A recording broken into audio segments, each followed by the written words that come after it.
The following thoughts on Happy Hour do not represent Cox Media Group or its sponsoring. Anything you hear may and will be used against you. Thank you. Are you feeling classy today? Sit down, pour a glass of wine, and listen to Happy Hour. You're tuned in to Happy Hour, an hour where Happy rants about something. Sit back and listen in.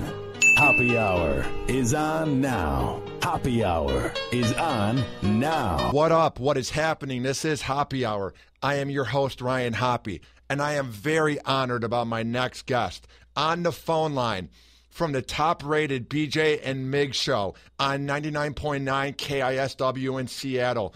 BJ Shea is on Happy Hour. What's up, bro? Ryan, what is up? Right back at you, man. How has everything been, man? I haven't talked to you probably in 14 months because I wasn't able to go to the morning show boot camp this year. How's everything been?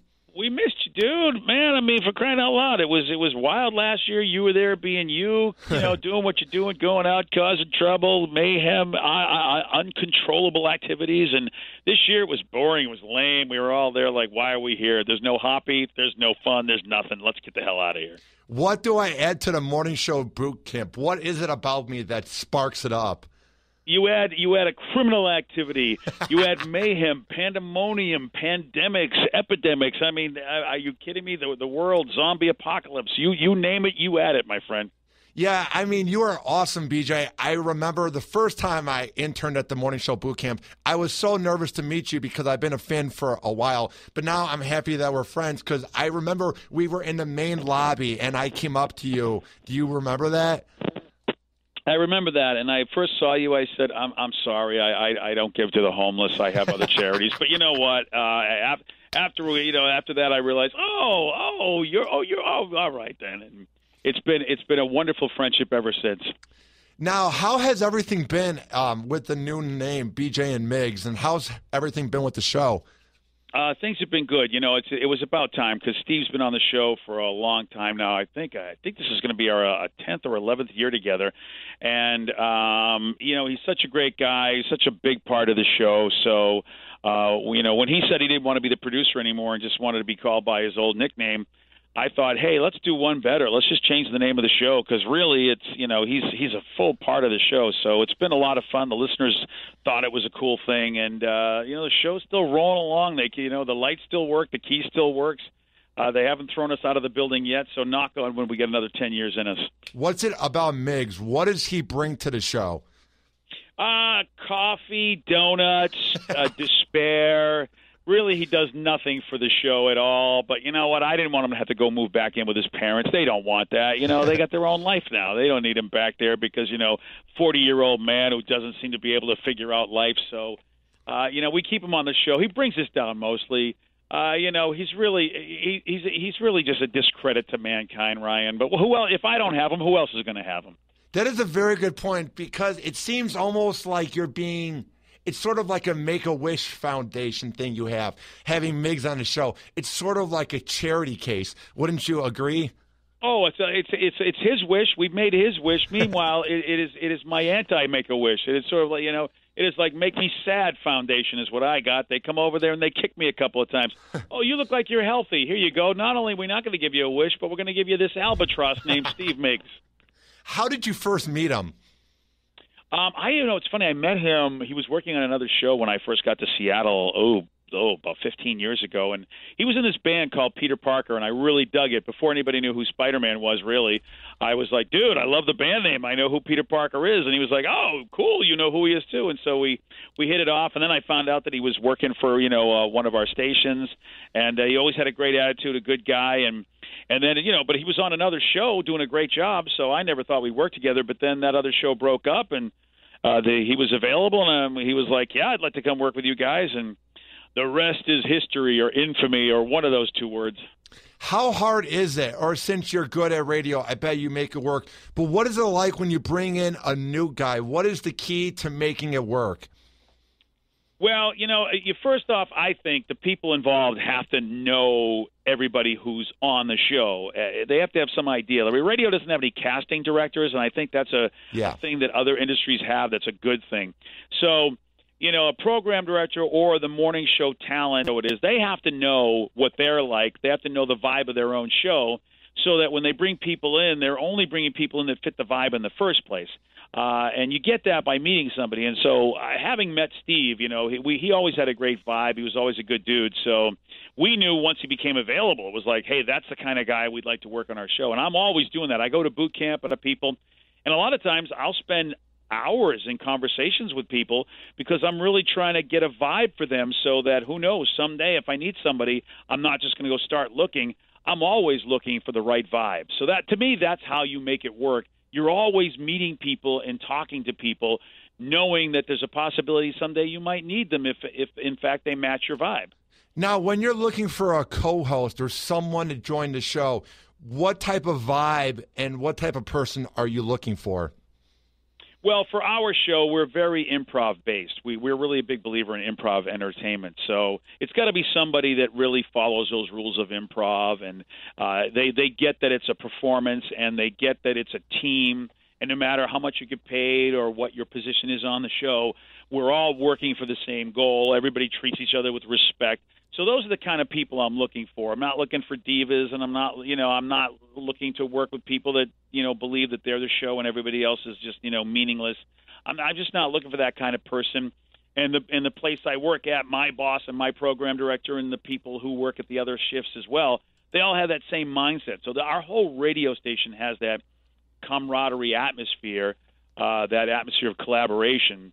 So that's a big part of what we look for on our show, too. Like I said, but backed up with that improv as well. And now, how did you meet everybody else from your show?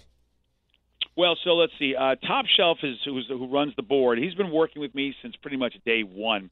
And he worked I was on a radio station that was an FM, and Toppy had to work running the board for shows on the AM, shows on the FM. They never gave you the same guy. You just got whoever they would give you.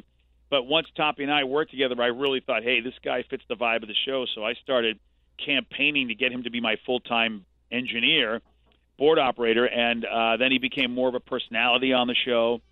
Let's see. Then there's the Rev. He was an intern, and we liked him. We find a lot of people through internships because when people come in and intern, we're evaluating them as well. And probably, maybe 1% of our interns we've hired. Yeah. But Rev was an intern. Mono Nick was an intern. Vicky was an intern. And then, of course, my two kids are on the show. And, well, I've known them for a long time. And it's funny because they both serve different purposes. My son's behind the scenes. He's not super in front of the microphone a lot. And my daughter is actually not the greatest behind the scenes, though she does do some stuff, but she's much better suited to be in front of the microphone. And I think I covered everybody on the show. I think I hit everybody. Yeah, so either you're interned or you're my kid. Steve's the only one who didn't intern on the show that's on the show. And Toppy's the elder statesman of the show. He's been here longer than all of us.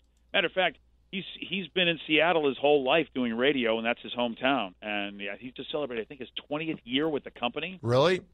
Which is insane, since he's never had to move around the country like Steve and I did. So where did you first get your foot in the door in radio? Since Top Shelf has been in Seattle his whole time in radio, where did you get your foot in the door? I started in Massachusetts, which is my hometown, and I worked at a lot of little AM radio stations. I worked at a Boston radio station, I think, for like 3 months, but then they fired everybody. But that's where I started, was in little tiny radio stations in Massachusetts. They have a lot of radio stations in the Boston area. It's very over-radioed, and almost every town has their own little AM station. But now that I think about it, the first place I actually was on air was a station that was run through the cable television. And I don't think they have this so much now, but 400 years ago when I started, cable TV always had this one community message channel, and it was just a channel that would tell you all the different things going on in your town where you had cable. And this one had a radio station that played the audio for this message channel on the cable. And you can only get it in one town, and you had to have cable TV to get it. And that was the place I got my first job, working midnight to 3.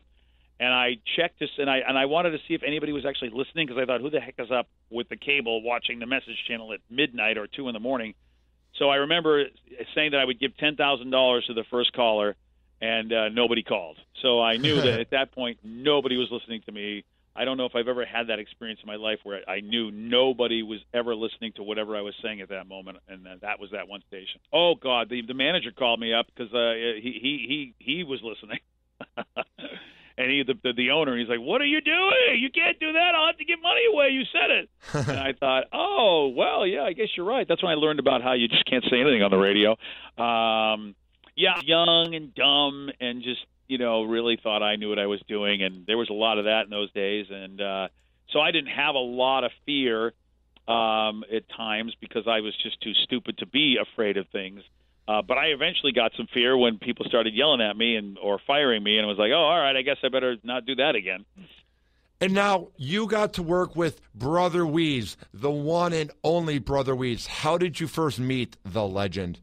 Well, that was awesome. One of the job I got fired at in Boston for like 3 months. Luckily, one of the people that was also at the job with me was a woman that did news. She ended up after getting fired in Boston, she got a job working with Wease in Rochester, New York, and they needed an opening for a sports guy, and that's how I was able to get to work with Wease because of this woman that I knew working in Boston. So what turned out to be, which I thought a real bad job, which was working in Boston, was great because that gave me the opportunity to meet somebody who eventually got me to work with Wease, and that was probably what changed everything in my life because Wease is one of the best to come in our business, and I got to work with him and learn from him. And if I'm good at anything at all in this business, it's just because of the fact I got to work with Wease. And now, what were some of the things that Wease taught you? It's funny, Wease is a guy that doesn't teach you by like classroom teaching. Yeah. He's a guy you just watch. You just watch how he lives. You watch how he prepares for the show. You watch because he doesn't really tell you anything. But Wease just lived his life the way he wanted to, and what I did is I tried to spend as much time with him off air as I could because I thought, well, how does this guy do what he does? And he's a voracious reader. Loves watching television and movies, and he just knows what he wants to do. Even in the face of people telling him, you're doing this wrong, you're doing that wrong, Wease would just say, you know what, I don't feel like that's a great idea. I mean, he'd listen, but then he would still do what he felt was true to him. So that was really helpful because I came from a background of thinking everything I need to know in life I'll just learn in a schoolroom, classroom atmosphere. And Wease was one of the first people I met that he wasn't about that. He learned through experiences in life, and boy, did he go out and experience life. And then he was able to come back and talk about those experiences in such a great way. He's such a good storyteller. So I thought, okay, I need to learn how to at least be half as good or a quarter of as good of a storyteller as him. I also realized I need to prepare for my show like he does, which is live life and really just consume information. And so those are the things I really learned from him that helped make me an interesting person, really. I realize you can't be interesting if you don't do anything, you don't read anything, you don't watch anything, you don't live life, and don't try new experiences. It makes you a pretty boring person. And at the time, when I worked with Wease, I was a relatively boring person. And I realized, wow, that's why everybody likes this guy, because he's got a lot of things to talk about because he's living life. And now, how do you get to go from working with Brother Wease to having your own show on KQBZ The Buzz, the BJ Shea Experience? Yeah, The Buzz, boy, well, after working with Wease, I bounced around a lot. There was a lot of stations in between WCMF in Rochester and The Buzz in Seattle. Luckily for me, a lot, in life they say it's not what you know, who you know, and I got to meet a great broadcaster by the name of Bob Rivers, and I was really fortunate that Bob was kind of geeky, and I'm a big geek, and while everybody was partying at boot camp, Bob said, you know what, I really don't want to go out and drink and all that. He says, I don't want to do that tonight. He said, I heard you like Star Trek. You want to go see a Star Trek movie? And I'm like, you're Bob Rivers. I'll go see any movie with you. I'd like to hang out with you because Bob was massively successful, and I was just a sidekick on a show. And that began a really good friendship. And Bob was always a big supporter of mine. So once I left Wease and I started hosting my own show, I had a lot of failures. It's funny because I got my ass kicked in Jacksonville by Lex and Terry, and now Terry and I are pretty good friends here in Seattle. So I laugh about that with him, saying, yeah, if it wasn't for you, I wouldn't be in Seattle. If you didn't kick my ass so bad in Jacksonville, maybe I would have stayed there. And so Bob helped get me a couple of jobs, including the one at the Buzz, where he was like, "Hey, man, you know what? You got to hire BJ. BJ's the guy." And the company's like, "Really? We don't think so." And he goes, "I think so. You should hire him." And because he was such a great advocate, they at least gave me an audition. And then once I did the audition, I passed the audition, and then I was able to start doing my own talk show, which was kind of fun because I'd never done that before on the Buzz, an all-male FM talk station, and that was a lot of fun. And now, during your time there, you've said some things on air that were deemed as controversial and very outspoken. How do you overcome that adversity when a few people took it the wrong way? Well, it's funny. Having a good team has been the best thing in my life. Like having a lot of good people in my life who are a resource, who know things that I don't know. Because, when I went on the air and said stupid things, which was what I was supposed to do, but I really was new at it. Yeah. And just didn't realize, oh, wow, okay, you can't just say anything. You got to be somewhat thought out. And Tom Likas was really a great help on that one because he and I were both on the same station. He was syndicated out of Los Angeles, but he was our afternoon show. And I remember meeting with him, and he said, "BJ, here's what you want to learn. Get ratings, then say something stupid." He says, "Then they can't fire you because you've got good ratings." And so I was like, well, yeah, I guess that makes sense, Tom. And he was absolutely right. And Tom was a big help. Also, I have an agent, Paul Anderson, and he got me a lot of help and a lot of guidance to the point where not only did I come back from being suspended or fired or terminated, but it was the same company that hired me back. And we've gone on to have a great relationship where, we've had good ratings, good success, and this is the longest I've ever been at any company. It's going on 16 years with the same company. So it's pretty amazing because I would have never thought it because, that was a tough one where I was suspended or fired and we didn't know what I was. But good people around me helped me navigate that. How does it feel to be one of the few shows that has been successful this last decade to replace Howard? Well, I'll tell you, it's a good feeling because of everybody that was involved with that. When it was interesting, we had a very different strategy, and that I have to give a lot of credit to the program director, Dave Richards, because it's funny. I talked to some friends, and they were like, "Well, you know what? You just basically say Howard was a jerk. He's leaving radio. Be mean about it." And we sat down and we thought, well, the people that love Howard, they're losing Howard. For them it's traumatic because this is a show that they loved, and I myself have always been an admirer of Howard, so I just didn't feel comfortable, just basically trying to be like a jerk that he was leaving or treating Howard like a jerk. So we just decided to do the opposite. We decided to, the first day on the air was just to give the Howard fans a chance to call in and say how they felt and see how they were doing. And that seemed to really work well. We also had a big advantage. We were doing middays, and so we knew a lot of Howard listeners would, listen to Howard in the morning, then come over to our station and listen to us in the middays. So those two things really, I think, were a big help in us having some success as, a post-Howard show that maybe some other shows didn't get a chance to do. What is the key to having a top-rated show in a major market?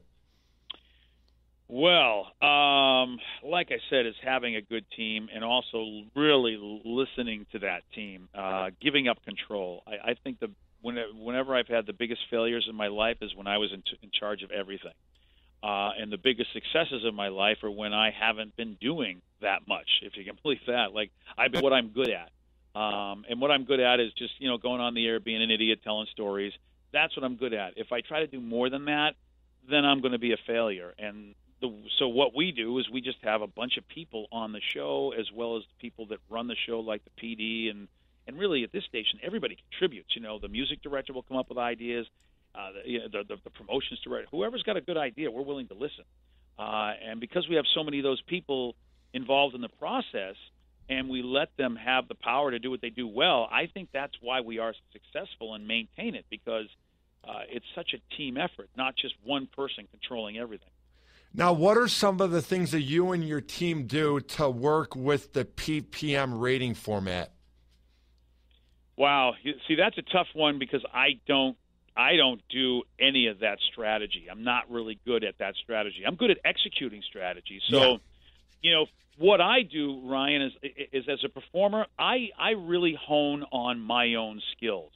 So what I do is I study actors, and I study, whether it be from movie or television, I watch a lot of deleted scenes and commentaries on Blu-ray discs to see the process of directors and the process of actors and how they do what they do. And I get a lot of inspiration from that so that I can be ready to execute any strategic vision my company has. And I'll tell you, that's something that's serving me really well. It doesn't matter whether I think somebody has a good idea or a bad idea. I'm going to execute it to the best of my ability, because if it's a good idea and I didn't know it was a good idea, well, it's a good thing I tried my best because, hey, it was a good idea and it was successful. If it's a bad idea, well, if I do the best I can with it, then the group who's watching are going to say, well, we think it's the idea because we can see the talent is trying their hardest to make this idea work. And it's just, it's like Natalie Portman in the Star Wars movies. Nobody thinks Natalie Portman's a horrible actress, but boy, oh boy, Princess Amidala was really a horrible character. He was, oh, Annie, I can't go where you're going. I mean, oh my God, that last movie, really, you just wanted to shoot yourself. But nobody blames Natalie Portman. They all blame Lucas for bad writing. So that's why I say I'm sure Natalie tried her best. If you try your best as a performer, eventually bad and good strategy will be revealed. Now, you guys are top rated in town, so you have a ton of listeners. How would you describe your fan base you have in Seattle? Well, that's a really cool question. When Bob Rivers talked to me about coming here, and it's funny because I remember a lot of people used to listen to Bob's show, and Bob had a rock show. He was on KISW just like I am now. So he's doing a rock show, and people would listen to his show and say, I don't understand this. It sounds like it's an adult contemporary show. And that's because Bob was smart enough that he knew that the Seattle culture is just different than, say, the Boston culture or different than the Tampa culture.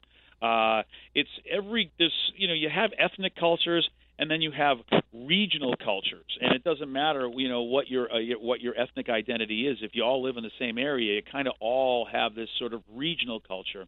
And Seattle has they read a lot. There's much more sophistication here than there would be in some other places in the country. So you've got, if you will, blue-collar workers that have much more knowledge of certain things than you would expect them to have. And the white-collar workers, forget about it. They won't even – I don't know if they even listen to our show. And that's the one thing we had to learn. So we've learned the culture and learned to do a show that really works for Seattle. But, for instance, if people say, hey, you want to be syndicated someday? It's like, I'm not sure we could be because – we're a rock show here, but you might have to put us on an adult contemporary show down, say, in Cleveland, because, for instance, you listen to Rover's show. Rover does a great show for his town, and we do a great show for our town, but I'm not sure our show would play well in Cleveland because they're a whole different culture there. So that's one thing we take into account is that we know our area, we know our people. And because of their difference, and we play to that, where I think that's another reason why we're successful. What are some of the most underrated parts about Seattle? The underrated parts about Seattle, it is amazingly beautiful out here. We get 3 months out of the year that are gorgeous because of the rain. So when the sun is out, and it's out for 3 months out of the year, July, August, September. It is gorgeous. I mean, usually it's not that hot, though we did have a hot summer this year, but usually it's not that hot. It is super green and gorgeous. There's a lot of great activities out here, so if you're an outdoorsy person, you get to go do that. We are not far from the ocean. If you want to take a 3-hour drive, you can go to the coast, and it's a storm watchers kind of experience. People like to read out here. If you're a gamer, this is a great place to game. A lot of board gaming, video gaming, all that sort of stuff. So you got people that can be very athletic, but also people that can be very much in their heads. So it's an interesting area. A lot of decent culture, and you're not far from Canada, where you've got Vancouver, which is a great international city. And you can hop on a plane and get to California in a couple of hours, and then you can be in the sunshine. And it's the West Coast. I just love being able to watch a baseball game at 4:30 in the afternoon because I'm originally from Boston. So I want to watch the Red Sox. They're on at 4:30 my time. I can watch a whole game and still go to bed and get up in time for work. So that's pretty cool. How good is the weed out there since it's legal? Well, that, of course, is always the case. Plus, you got Vancouver, too. So that whole Pacific Northwest weed scene is insane. And now that it's legal, it's just much more out in the open. But it was always a good scene. I mean, really, frankly, even though it's just recently legal, nobody ever really got busted for it. The cops never really paid attention or cared a whole lot. As long as you weren't a moron, you could smoke anytime you wanted to around here, even before it was legal. And now you would sort of go in the category. I'm not a big fan of it. But what do you think of the word shock jock? I think it's pathetic, and I think it's a lowball term that the media made. What do you think of that word? Yeah, it's just a term that was made, 3 decades ago, maybe even more. So, I look at it like if you're still able to categorize something that was, a category made 30 years ago, then you're not trying hard because, radio and audio entertainment is so much different now. And frankly, I mean, if you listen to our show, there's nothing that we're doing is that shocking. Because of the fact there's so much other stuff going on in life, and there's so many other ways that people are entertaining. Whether it be on Twitch, whether people are entertaining on YouTube, just doing great commentary over a video game. So, shocking is to me what was shocking 30 years ago when that person came up with that term. Whatever that was, they thought was shocking then, is so not shocking now. So.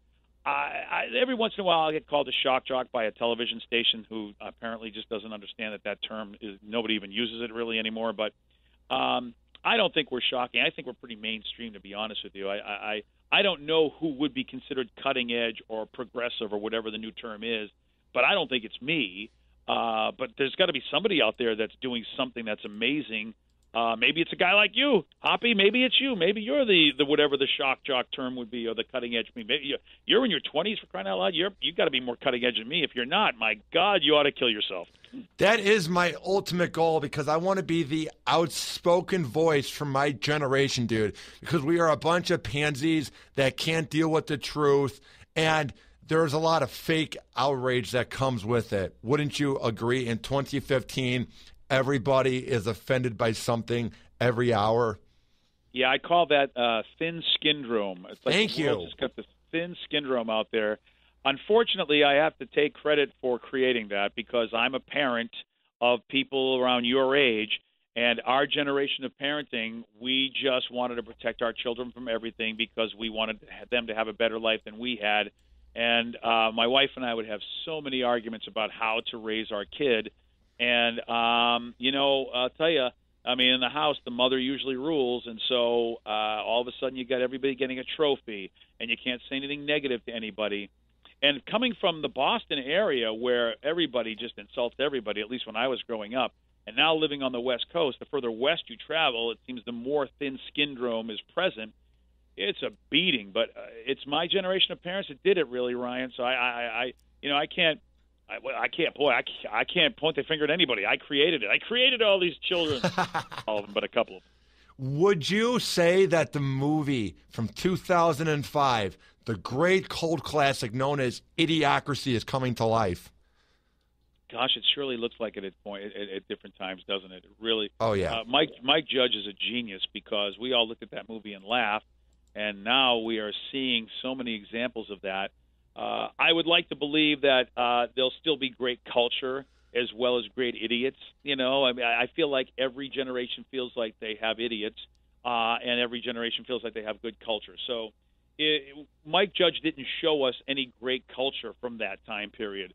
I would like to believe there was just a bunch of people we never got to see in the Idiocracy world. I hope that's true. Because there are still people that, there are still Shakespearean plays that are put on here in this country. People still go to the opera.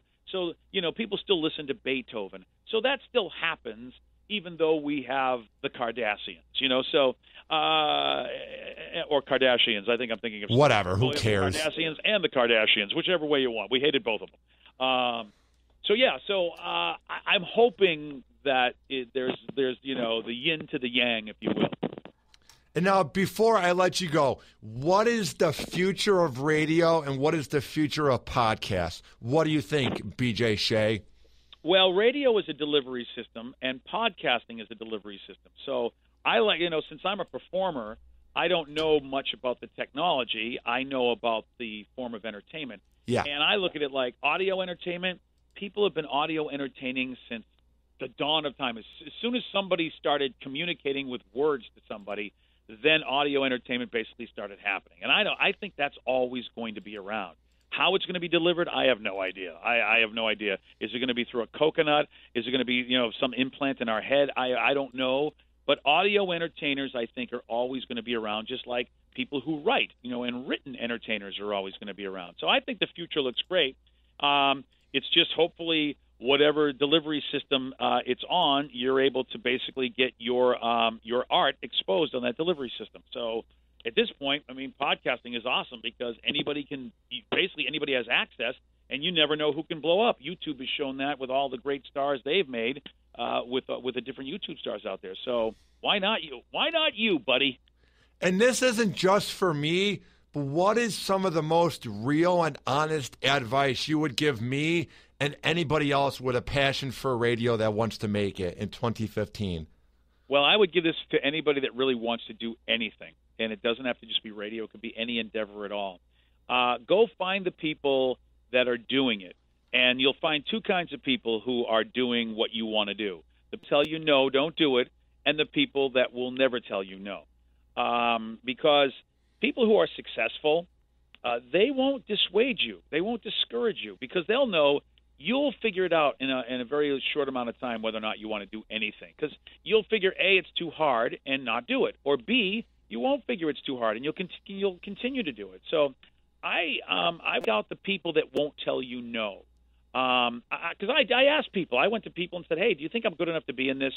And I went to people like Tom Likas and Bob Rivers, and they never told me no. They said, yeah, you've got talent, go for it.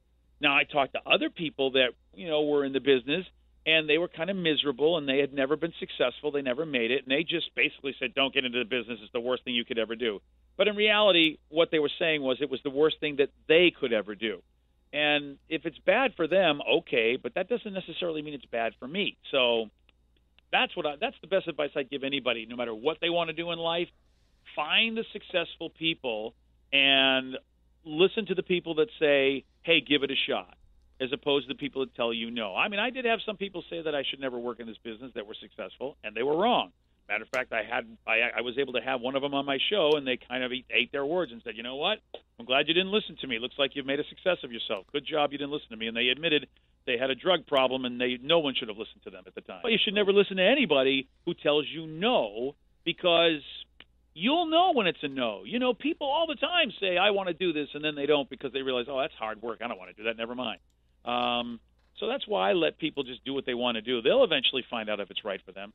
Those words inspired me because I'll hear the same cliche answers over and over again. But basically, to me, BJ, it's about believing in yourself and not letting anybody get in your way, because this is a business where I'm beginning to learn everybody is out for themselves. Yes, you can network. Yes, you can have friends. But at the end of the day, it sort of is about you. Wouldn't you agree? Well, it is to some degree.